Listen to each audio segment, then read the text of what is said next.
The Story of Civilization, Part 2. The Life of Greece, being a history of Greek civilization from the beginnings and of civilization in the Near East, from the death of Alexander to the Roman conquest, with an introduction on the prehistoric culture of Crete by Will Durant. Chapter 15. The Advancement of Learning. Section 3. Hippocrates. The epochal event in the history of Greek science during the Periclean age was the rise of rational medicine. Even in the 5th century, Greek medicine was in large measure bound up with religion, and the treatment of disease was still practiced by the temple priests of Asclepius. Nothing wrong with combining medicine with your religion, generally. This temple therapy used a combination of empirical medicine with impressive ritual and charms that touched and released the imagination of the patient. Possibly hypnosis and some form of anesthesia were also employed. Secular medicine competed with the ecclesiastical medicine, though both groups ascribed their origin to Asclepius.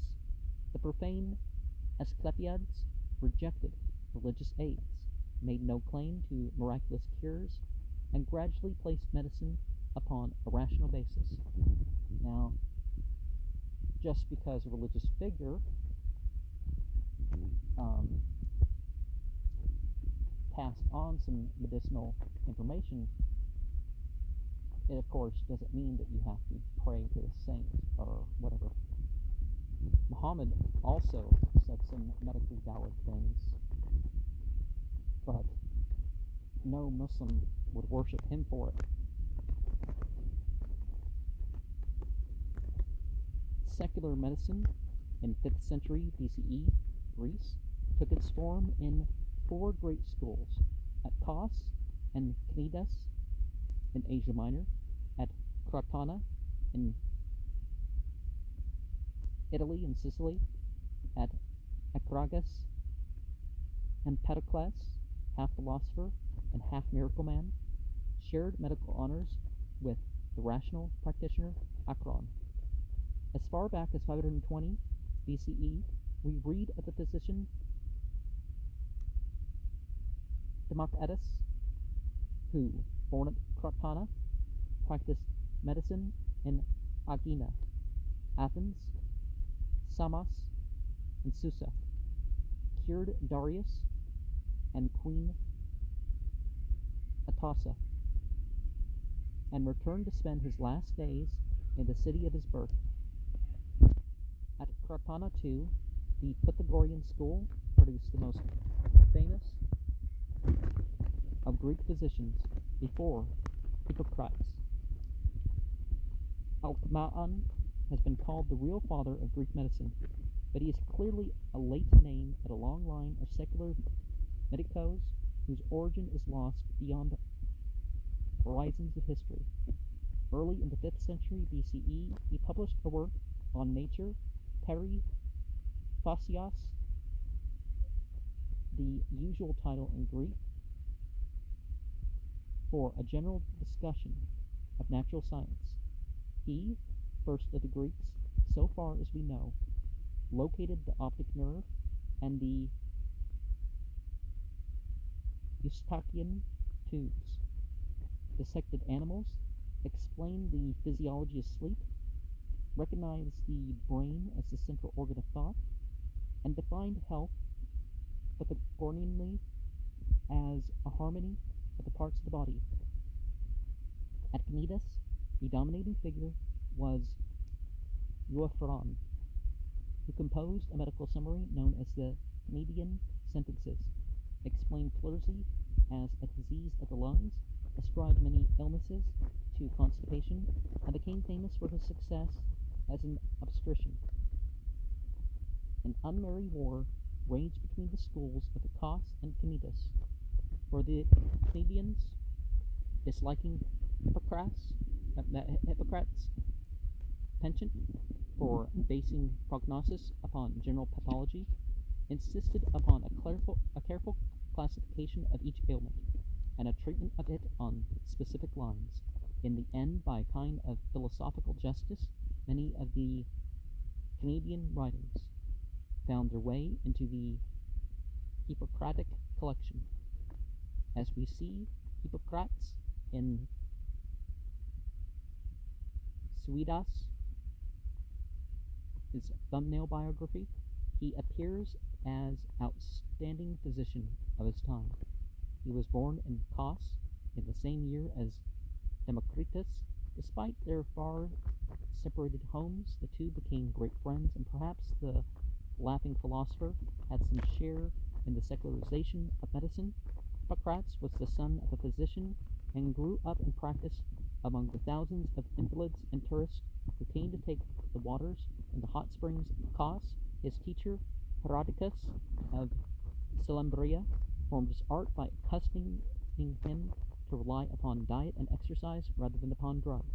Hippocrates won such repute that rulers like Perdiccas of Macedon and Artaxerxes I of Persia were among his patients, and in 430 BCE, Athens sent for him to try his hand at staying the Great Plague. His friend Hippocrates shamed him by completing a century, while the great physician died at the age of 83.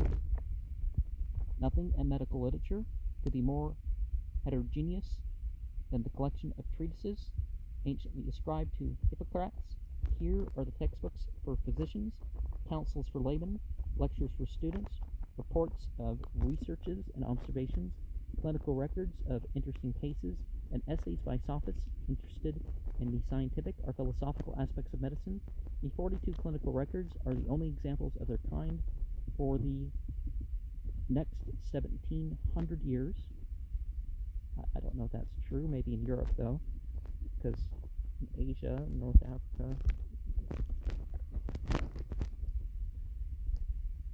and they set a high standard of honesty by confessing that in 60% of the cases, the disease or the treatment proved fatal.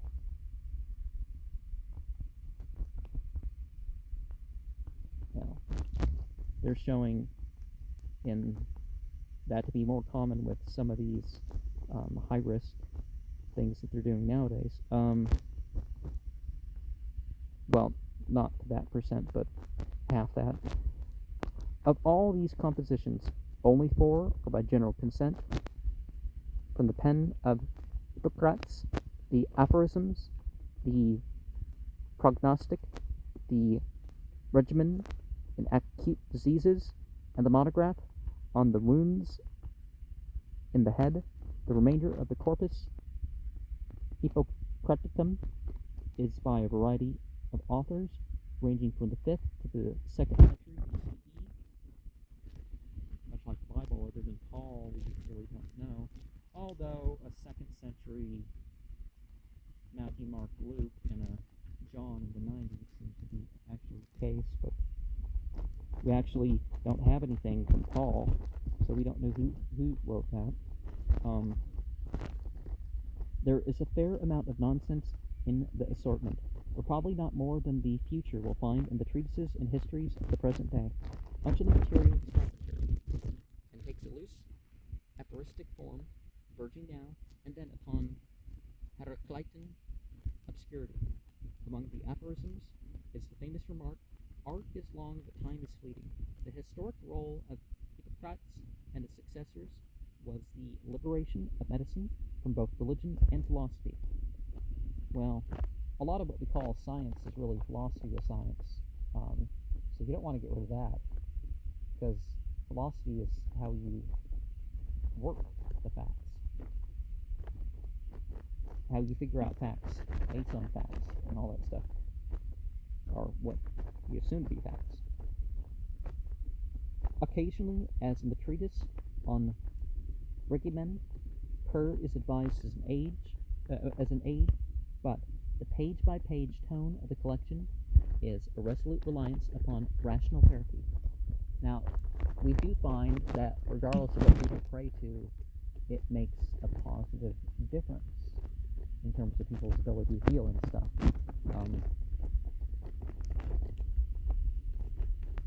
The essay on the sacred disease directly attacks the theory that ailments are caused by the gods. Well, I'm not sure you can disprove that it is caused by those entities, whether you believe it is or not. Certainly there's a physical side to these things, though. All diseases, says the author, have natural causes. Epilepsy, which the people explain as possession by a demon, is not accepted. Men continue to believe in its divine origin because they are at a loss to understand it. Charlatans and quacks, having no treatment that would help, concealed and sheltered themselves behind superstition, and called this illness sacred in order that their complete ignorance might not be revealed. The mind of Hippocrates was typical of the Periclean time spirit, imaginative but realistic, adverse to mystery and weary of myth. Recognizing the value of religion, but struggling to understand the world in rational terms. The influence of the sophists can be felt in this move for the emancipation of medicine, and indeed philosophy so powerfully affected Greek therapy that the science had to fight against philosophical as well as theological impediments. Hippocrates insists that philosophical theories have no place in medicine, and that the treatment must proceed by careful observation and accurate recording of specific cases and facts. He does not quite realize the value of experiment, but he is resolved to be guided by experience. There's a lot of thought about philosophy and religion, but not necessarily philosophy and religion, because having a relationship that references everything or has a spiritual import or regulates, that's not necessarily a problem for the sciences. Neither is the methods of figuring things out and all that. The natal infection of Hippocratic medicine with philosophy appears in the once famous doctrine of humors. The body, says Hippocrates, is compounded of blood, phlegm, yellow bile, and black bile. That man enjoys the most perfect health in whom these elements are duly proportioned and mingled. Pain is the defect or excess of one humor, or its isolation from the rest. This theory outlived all other medical hypotheses of antiquity. It was abandoned only in the last century, and perhaps survives by transmigration in the doctrine of hormones or glandular secretions today. Glandular. Since the behavior of the humors was considered subject to climate and diet, well, ancestry too, really, and the most prevalent ailments in Greece were colds, pneumonia, and malaria. Hippocrates wrote a brief treatise on airs, waters, places in relation to health. One may expose oneself confidently to cold, we are told, except after eating or exercise. It is not good for the body not to be exposed to the cold of winter. The scientific physician, well, it's good to go outside and get some exercise every day. The scientific physician, wherever he settles, will study the effects upon the local population of the winds and the seasons, the water supply, and the nature of the soil. The weakest point in Hippocratic medicine was diagnosis. There was apparently no taking of the pulse. Fever was judged by simple touch, and osculation was direct. Infection was understood in the case of scabies, ophthalmia, and phthisis. The corpus contains excellent clinical pictures of epilepsy, epidemic parotitis, puerperal septicemia, and quotidian, tertian, and quartan fevers. There is no mention in the collection of smallpox, measles, diphtheria, scarlet fever, or syphilis. and no clear mention of typhoid fever.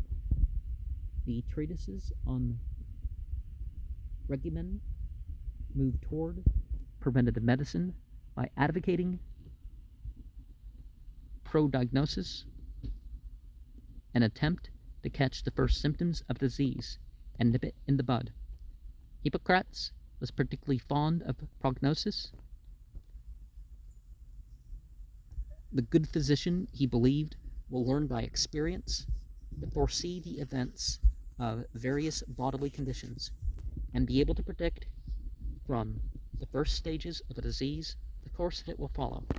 Most diseases reach a crisis in which either the illness or the patient comes to an end. The almost Pythagorean calculation of the day on which the crisis should appear was a characteristic element of Hippocratic theory. If in these crises the natural heat of the body can overcome the morbid matter and discharge it, the patient is cured. And any cure, nature, i.e. the powers and constitution of the body, is the principal healer. All that the physician can do is to remove or reduce the impediments to this natural defense and recuperation. Since Hippocratic treatment makes a little use of drugs, but depends chiefly upon fresh air, emetics, suppositories, enemas, cupping, bloodletting, fomentations, ointments, massage, and hydrotherapy. The Greek pharmacopoeia, pharmacopoeia,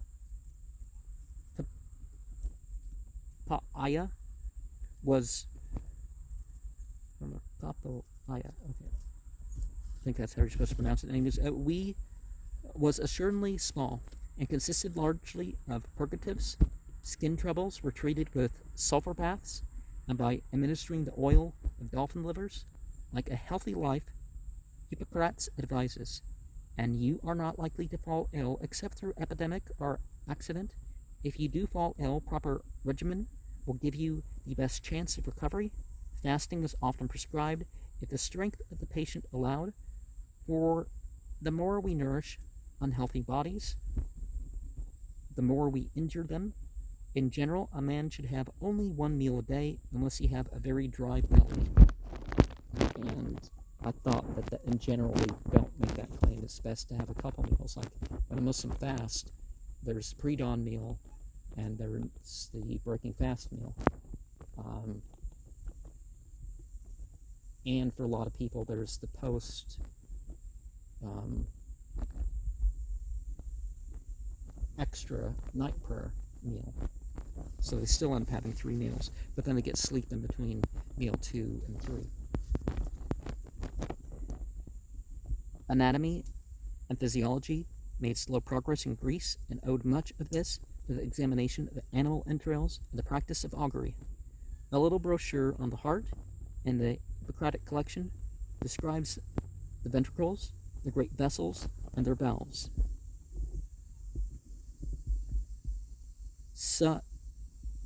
Anesis of Cyprus and Diogenes of Creta wrote inscriptions of the vascular system, and Diogenes made the significance of the pulse. Empedocles recognized that the heart is the center of the vascular system and described it as the organ by which the pneuma, or vital breath, oxygen, is carried through the blood vessels to every part of the body. The corpus, following Alcmaeon, makes the brain the seat of consciousness and thought. Through it we think, see, hear, and distinguish the ugly from the beautiful, the bad from the good. Surgery was still, for the most part, an unspecialized activity of advanced general practitioners, though the armies had surgeons on their staffs. Well, armies do a lot of things that wouldn't be acceptable for people who aren't on the battlefield or in the army. So, like, for thousands of years, armies have given people drugs that would have been generally unacceptable in society. Because they get people really high on drugs and they can either stay up and fight or fight with, an abandon of strength because they don't feel the pain or whatever. The Hippocratic literature describes the trephining operations, and its treatment for dislocations of a shoulder or jaw are modern in everything except anesthesia. A votive tablet from the temple of Asclepius at Athens shows a folding case containing scalpels of various forms. The little museum at Epidaurus has preserved for us ancient forceps, probes, scalpels, catheters, and specula, essentially like those that are used today, and certain statues that are apparently models illustrating methods for reducing dislocations of the hip. The Hippocratic treatise on the physician gives detailed directions for the preparation of the operating room, the arrangement of natural and artificial light, the cleanliness of hands, the care and use of instruments, the position of the patient, the bandaging of wounds, etc. It is clear from these and other passages that Greek medicine in Hippocrates' day had made great advances, technically and socially. Heretofore, Greek physicians had migrated from city to city, as need called them, like the sophists of their time, or the preachers of our own. Now they settled down, open iatria, healing places or offices, and treated patients there or at the patient's home. Women physicians were numerous and were usually employed for diseases of their sex. Some of them wrote authoritative treatises on the care of the skin and the hair. The state exacted no public examination of prospective practitioners, but required satisfactory evidence of an apprenticeship or tutelage to a recognized physician. City governments socialized with private medicine by engaging doctors to attend to public health and to give medical treatment to the poor. The best of such state physicians, like Hippocrates, received 2 talents, about 12,000 in 1938 money a year. There were, of course, many quacks and always an inexhaustible supply of omniscient amateurs. Of course, they mean the whole omniscient thing sarcastically. And a lot of people overstate. If somebody says they know something, they know something. Do they claim to know everything? Almost none of these people claim to know everything. And a lot of people just claim, well, I can figure it out. You know, as in they can look at some other source and find the information for you. It's not quite the same thing, like a librarian or something.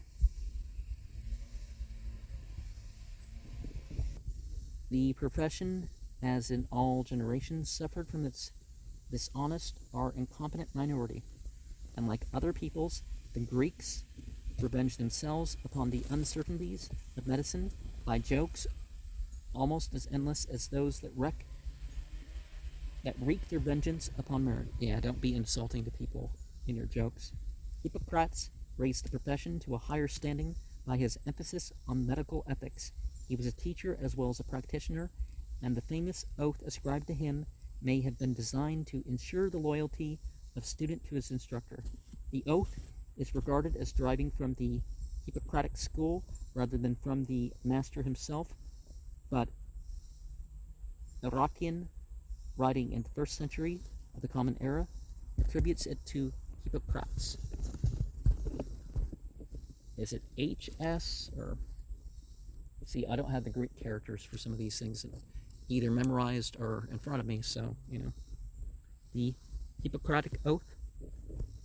I swear by Apollo, physician, by Asclepius, by Hagiaa, by Penacea, and by all the gods and goddesses, making them my witness, that I will carry out, according to my ability and judgment, this oath and this indenture, to hold my teacher in this art equal to my own parents, to make him partner in my livelihood, and when he is in need of money, to share mine with him, to consider his family as my own brothers, and to teach them this art, if they want to learn it, without fee or indenture, to impart precept, oral instruction, and all other instructions to my own sons, to the sons of my teacher, and to indentured pupils who have taken the physician's oath, but to nobody else. I will use treatment to help the sick according to my ability and judgment, but never with a view to injury and wrongdoing. Neither will I administer a poison to anybody when asked to do so, nor will I suggest such a course. Similarly, I will not give to a woman a pessary to cause abortion, but I will keep pure and holy both my life and my art. I will not use the knife, not even barely on sufferers from stone, but I will give place to such as are craftsmen therein. Into whatsoever houses I enter, I will enter to help the sick, and I will abstain from all intentional wrongdoing and harm, especially from abusing the bodies of man or woman, bond or free. And whatsoever I shall see or hear in the course of my profession, as well as outside my profession, in my intercourse with men, he means communication, if it be what should not be published abroad, I will never divulge, holding such things to be holy secrets. Now if I carry out this oath and break it not, may I gain forever reputation among all men for my life and for my art, but if I transgress it and forswear myself, may the opposite befall me. And it's important that doctors and other people in the secular side of their field do not require people to be of the same faith, either in the moment or otherwise, for them to do their duty. So we know, obviously, the Hippocratic Oath has changed a bit to not include some of these elements.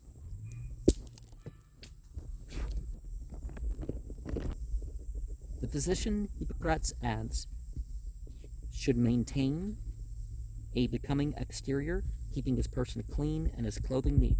He must always remain calm and must make his behavior inspire the patient with confidence.